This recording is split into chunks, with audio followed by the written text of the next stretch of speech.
If you're planning a cruise stop in Bimini, Bahamas, get ready for a little slice of paradise with something for everyone. From the moment you step off the ship, you're just steps away from your first beach. Convenient, soft sand and clear waters, perfect if you want to relax without worrying about transportation. Head a little farther and you'll find Radio Beach, the island's most popular spot, packed with food, bars, chairs, umbrellas, and even jet skis if you're feeling adventurous. For a quieter, more budget-friendly escape, Blister Beach offers peace, pristine sand, and crystal clear water for half the price. If you swing over to the left side of the island, you'll find Resorts World Bimini, where a day pass gives you full access to pools, loungers, and the beach. The local side of the island is also right there. Fisherman's Village and the craft market are perfect for souvenirs, snacks, and a real taste of island life, all within walking distance from the port. And of course, no visit here is complete without trying the island's signature dish, fresh, tangy conch in every form imaginable. One of the first things you notice when you step off the ship is just how close everything is. This isn't like Nassau or Cozumel, where you might need a taxi to reach anything interesting. The cruise terminal is practically on top of the action. You're only a few minutes from Resorts World, where most people end up spending their day. But if you're the type who wants to explore beyond the resort, maybe wander through Alice Town or see where the locals live, that's a different story. The island is small, just 7 miles long, but once you leave the immediate resort area, you'll want some wheels. That's where renting a golf cart really comes in handy. The key takeaway is this: if all you want is a beach day, a drink in your hand, and maybe a flutter at the tables, you don't have to go far. Everything you need is concentrated right near the port, which makes Bimini one of the easiest, most relaxed cruise stops to navigate. Oh wow! You got a girl? It's a girl. It's a girl. This is how we know it's a girl. That long line, that's a vagina. This is an eye. This is a mouth. Pulling up by a leg. This is the stomach part. And that's the boy. He's a proud boy, guys. I don't have to tell you the difference.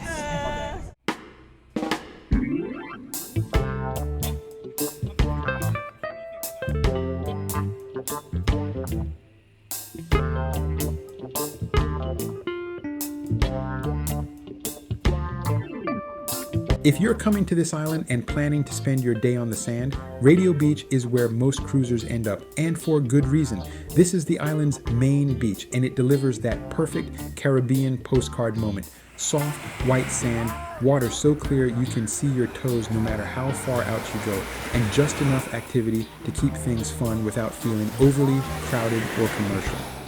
One of the things I love most about Radio Beach is that you've got food shacks cooking up authentic Bahamian favorites right there by the water, which means you can grab fresh conch salad, cracked conch, or fried fish without leaving the beach. There's also a proper bar facing the ocean, so if you want to sit with a cold Calic beer or a rum punch and just watch the waves, you can do that here. It's one of those rare beaches where you can have a truly local experience.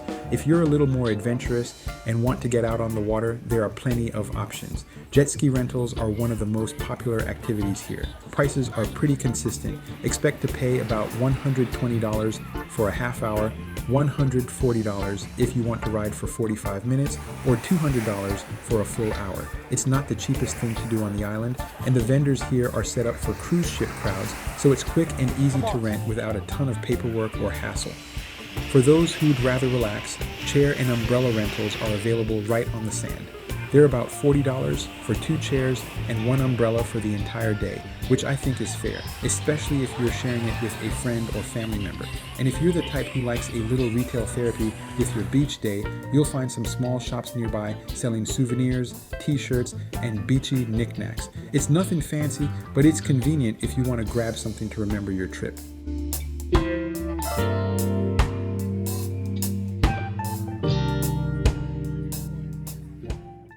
Alrighty. Alright, so welcome to Bimini, guys. My name is Mo. I run golf carts. You got 7 miles long and 1,000 miles sweet. These are my carts. This one. But you got a lot of fun outside of the gate. You got souvenir shops. You got straw market, good food, good people, good drinks. A lot of relaxation time. It's a lot of fun in the town to do. You got a little bit of shopping that's on the resort. You got a beach club that's at the back. But hey, welcome to Bimini, guys. Have some fun. Transportation here is pretty unique. Forget about buses, trains, or anything that feels like a system. That doesn't exist here. The island is just too small for that kind of infrastructure. Instead, you've basically got three choices. Rely on the complimentary trams that Resorts World runs between the cruise pier and its different sections, rent a golf cart and be your own driver, or hire a taxi.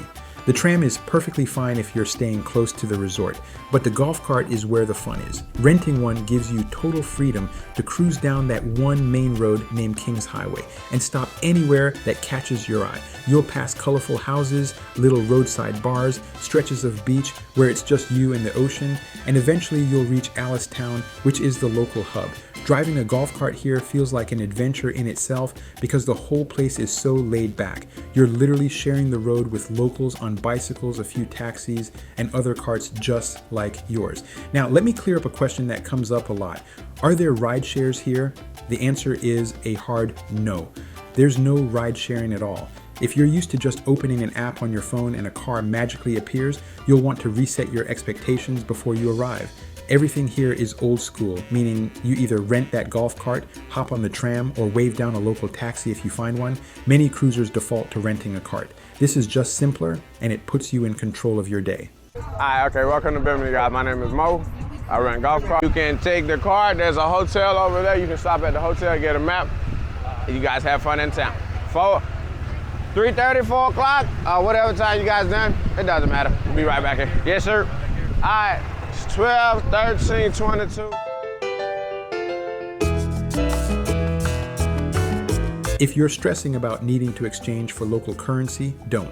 The official currency here is the Bahamian dollar, but it's pegged 1-to-1 to the US dollar, and everyone takes US cash. In fact, most of the time you won't even see Bahamian bills or coins. You hand over a US 20, you get change in US dollars. Credit cards are also widely accepted at the bigger establishments, especially in Resorts World and at the more popular bars and restaurants. But here's the insider tip. Smaller businesses like roadside vendors or little local bars are going to prefer cash, and they're not going to be thrilled if you only have $50 or $100 bills. Do yourself a favor and bring plenty of small bills. 1s, 5s, 10s, they make tipping and quick purchases so much easier. I didn't see any cash machines near the port area. Maybe there are some tucked away in Alice Town or at the resort, but if there are, they're not obvious. That makes planning ahead important. Bring what you think you'll need for the day in cash and don't count on being able to grab more easily once you're ashore. The very first beach you're going to see when you get off the ship is literally right there, Bimini Public Beach. Just look to your right as you exit the pier. It's so close, you could probably toss a beach ball from the gangway and hit the sand. This is by far the most convenient beach option because you don't need any transportation to get here. No golf carts, no taxis, no trams. You just walk straight from the ship, find a chair, and you're set for the day. Now, here's the catch. You're definitely paying for that convenience.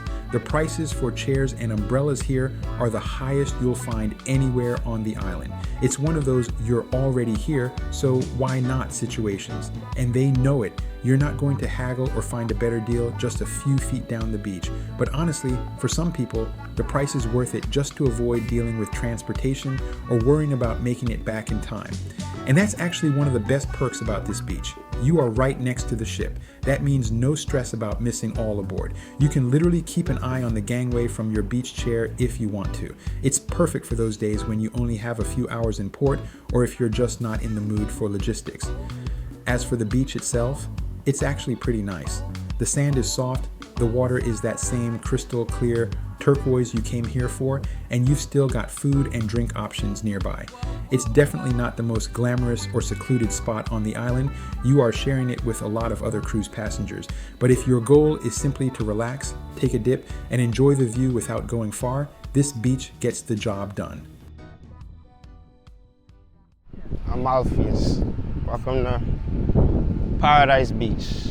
This will like carnivals, hilarious, celebrities, mostly all the cruise line come.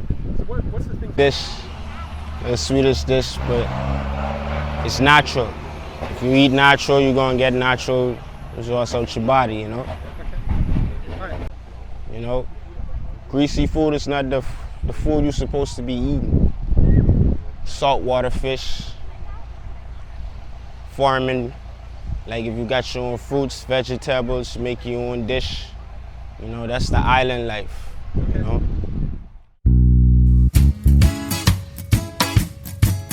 Time zones can be tricky when you're cruising, but here it's nice and simple. Bimini runs on Eastern time, the same as Florida. So if you sailed out of Miami or Fort Lauderdale, you're not dealing with any time difference when you dock. That makes life a lot easier because you don't have to do mental gymnastics to figure out whether your watch matches ship time. I always double check what the captain announces before getting off, but in my experience, I've never had a problem in this port.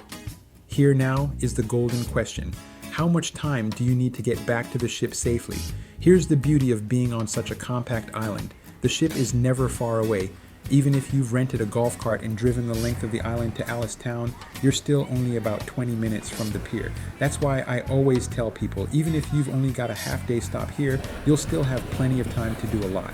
I always aim to be back at the pier about 30 minutes before all aboard. That way I'm not stressing if there's a traffic jam of carts or a tram takes a little longer than usual. The ship won't wait for you, but planning that buffer keeps the day stress-free.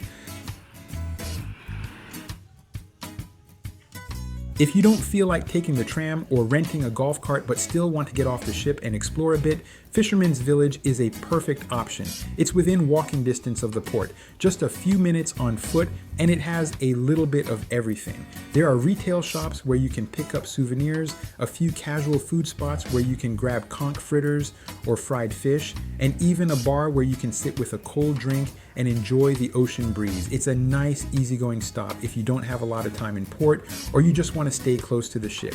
You can do some light shopping, grab a snack, maybe have a cocktail, and still be back on board in plenty of time. Plus, because it's so close, you can always pop back out later if you want a second drink or forgot to pick up that souvenir. If you do head over to the local side of the island, make sure to stop by the craft market. It's not huge, but it's a nice little spot where you can pick up handmade souvenirs, t-shirts, jewelry, and other trinkets to remember your trip.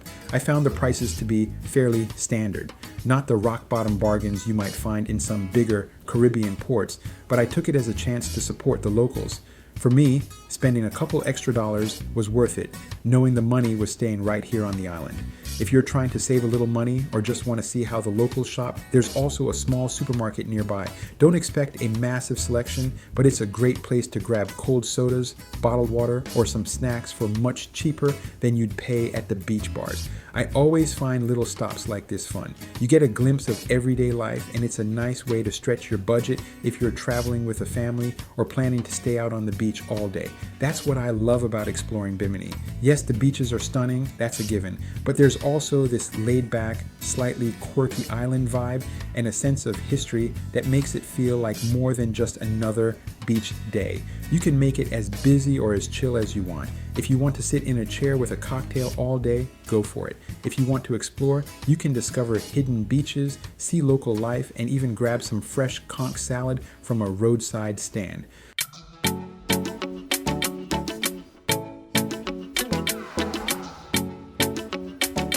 So, how much does it cost to get your own set of wheels? Brace yourself. A golf cart will run you about $120 for the day. And here's the kicker, every rental company charges the same. It's not like you can bargain your way to a better deal because they've essentially agreed to keep prices standard across the board. At first, it feels like a monopoly, and in a sense it is, but once you realize it saves you from haggling or worrying about whether you're getting ripped off, it's actually a relief. That one flat rate means you know exactly what you're paying and you don't have to stress. My advice, if you're traveling with friends or family, split the cost. 4 people chipping in suddenly makes it a pretty affordable way to see the whole island. Just make sure you rent early because on busy cruise days, those carts can sell out quickly. Now, let's talk safety because that's always on people's minds when they step off the ship in a new place. Honestly, I felt completely at ease here.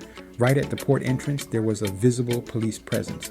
The island is small, the community is tight-knit, and it gives you that feeling where everybody knows everybody. When I say it felt quiet, I mean I could practically count the number of people I saw outside the port on one hand. It's that laid back. I walked around without any sense of being hassled or needing to watch my back. Of course, you always want to use common sense. Don't flash big wads of cash, keep your valuables close, but compared to some busier ports in the Caribbean, this one felt incredibly safe and easygoing. One of the first things I noticed walking off the ship is that the port here doesn't feel locked down or overly guarded the way it does in some destinations.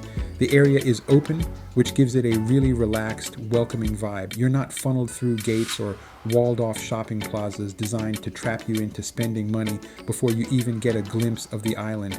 Personally, I liked it. It felt authentic, like I was stepping directly into island life rather than into some tourist bubble.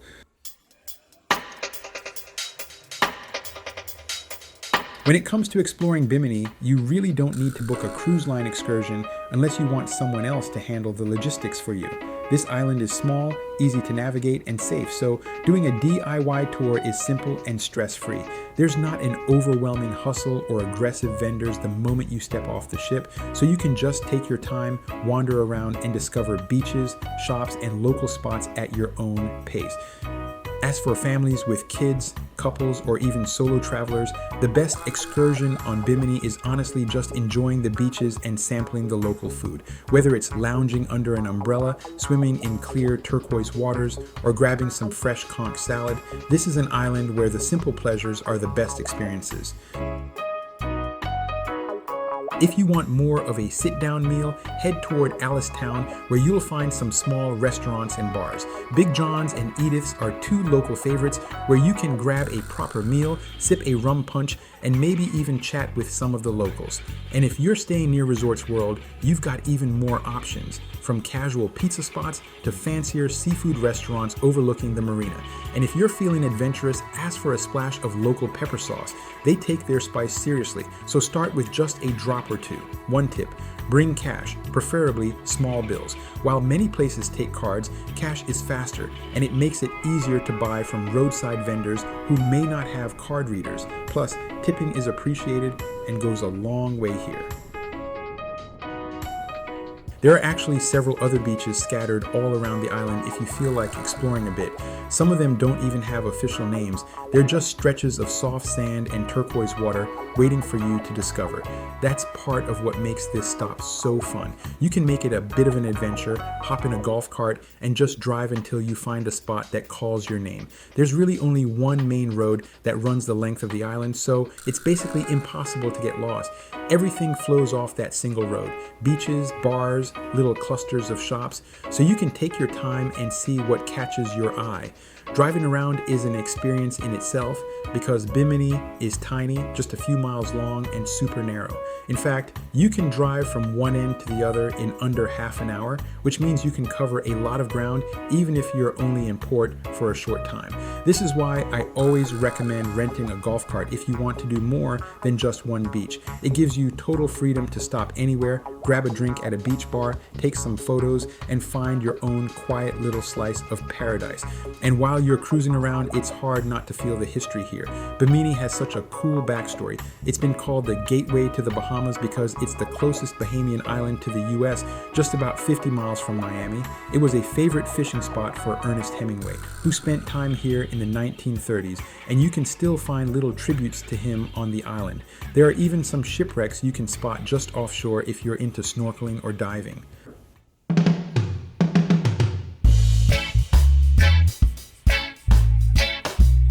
So we've already explored the right side of the island. That's where you'll find the local beaches, conch stands, and those hidden little gems that give you a taste of authentic Bimini. But now let's swing over to the left side of the pier, because this is where you'll find the more developed commercial side of the island. This is where Resorts World Bimini is located, the island's main resort complex and a popular choice for cruisers who want a more upscale beach day. The best part is that getting there couldn't be easier. There's a free tram that runs right from the cruise port to the resort, so you don't have to worry about finding a taxi or renting a golf cart. It's a short ride and a fun way to see a little more of the island on your way over. Once you arrive, you can purchase a day pass for $49 per person, which gets you full access to the resort's beach, pools, and amenities. The infinity pool overlooking the ocean is stunning. and the loungers, umbrellas, restrooms, showers, and towel service make it a completely stress-free way to spend the day. It feels like a private beach club experience. You just pick your spot and settle in for a relaxing day. Here's a big tip for my Virgin Voyages friends. If you're sailing on Virgin, you don't have to pay for the day pass. Access to Resorts World is included with your cruise fare, so you can enjoy the beach and pools at no extra cost. You will still need to purchase food and drink separately, and the resort operates as a cashless venue, so you'll be paying with a card or room charge. Some shore excursion packages even include a food and drink credit, so it's worth checking the details of your specific day pass or excursion. Before you go, you might already have lunch covered without realizing it. Food isn't included in the standard pass for non-Virgin passengers, so expect to order off the menu and pay resort prices, which are definitely higher than the local shacks. That said, the service is great and the atmosphere is definitely elevated compared to the public beaches. It is, however, the most touristy option on the island. You won't get as much of that authentic Bahamian feel here. This is a polished resort experience designed to make cruise passengers comfortable. So for me, it depends on what kind of day I want. If I want local flavor and a bit of adventure, I head to the right and spend the day at Radio Beach or Blister Beach. But if I want guaranteed chairs, an infinity pool, and a resort atmosphere, I hop on that tram and head straight for Resorts World.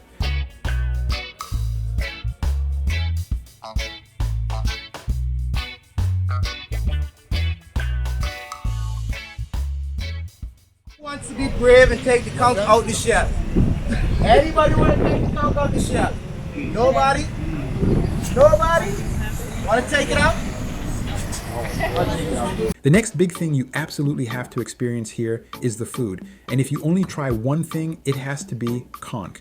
This island is famous for it. Conch is a type of sea snail that lives in those beautiful pink shells you see in gift shops. And here it's a staple of the local cuisine. The most iconic dish is conch salad, which is kind of like a Bahamian ceviche. They dice it up fresh with onions, peppers, and lime juice and serve it cold. It's tangy, refreshing, and the kind of thing you just don't get back home. There's nothing quite like standing at a little stand by the water, watching them pull a conch out of the shell, chop it right in front of you, and hand it over. It doesn't get fresher than that.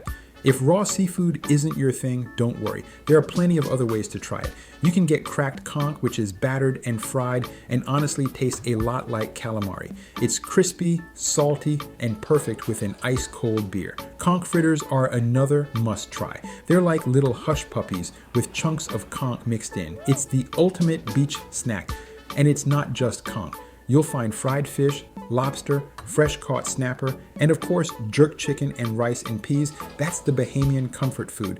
Many of the beachside shacks and stands serve up plates piled high with food for very reasonable prices. These little spots are where you'll really get a taste of island life.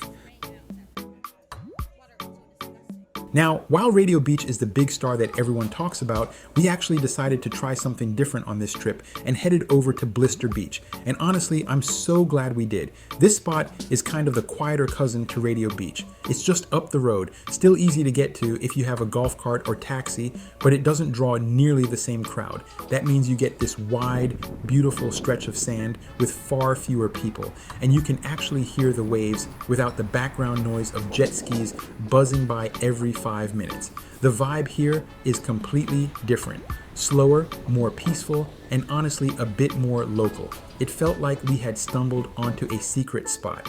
The beach itself is gorgeous with that same powdery white sand and crystal clear water you'd expect, but with a lot more space to spread out.